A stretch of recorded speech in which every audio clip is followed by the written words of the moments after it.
اللطیف کا معنی ہوتا ہے بہت زیادہ لطف و کرم فرمانے والا، نرمی فرمانے والا۔ اس نام پاک کے وظیفے کی برکت سے طبیعت میں اللہ کے بندوں کے لیے رقت اور نرمی پیدا ہوتی ہے، اور بندے کے اخلاق سنور جایا کرتے ہیں، عادات اچھی ہو جایا کرتی ہیں، اور ساتھ ہی ساتھ اسے نفس کے احوال سے آگاہی بھی نصیب ہوتی ہے۔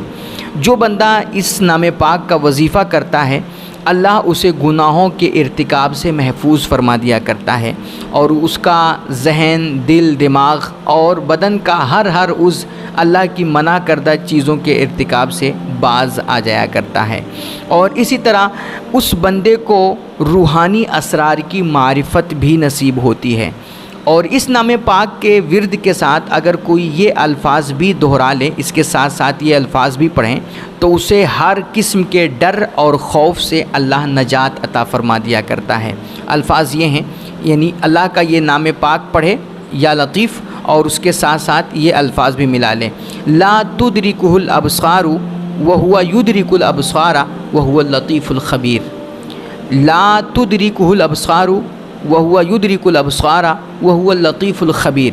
اس طرح اللہ کے اس پاک نام کے ساتھ یہ الفاظ اگر ملا کے پڑھے گا تو اسے ہر خوف اور ہر ڈر سے اللہ نجات عطا فرما دے گا۔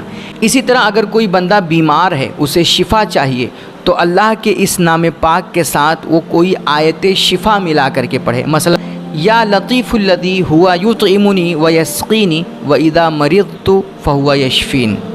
یا لطیف الذی ہوا یطعمنی ویسقینی واذا مرضت فہو یشفین۔ اس طرح اللہ کے نام پاک کے ساتھ وہ کوئی آیت شفا ملا کر کے پڑھے تو بندہ خواہ کسی بھی خطرناک مرض میں مبتلا ہو، اس کو جو بھی بیماری لاحق ہوگی، اللہ اسے ہر قسم کی بیماری سے شفا عطا فرمائے گا۔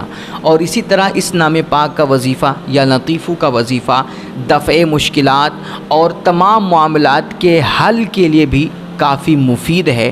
جو اس نام پاک کا وظیفہ کرتا ہے، اس کے تمام مقاصد حل ہوتے ہیں، اور اس کے تمام کاموں میں اللہ آسانیاں پیدا فرما دیا کرتا ہے۔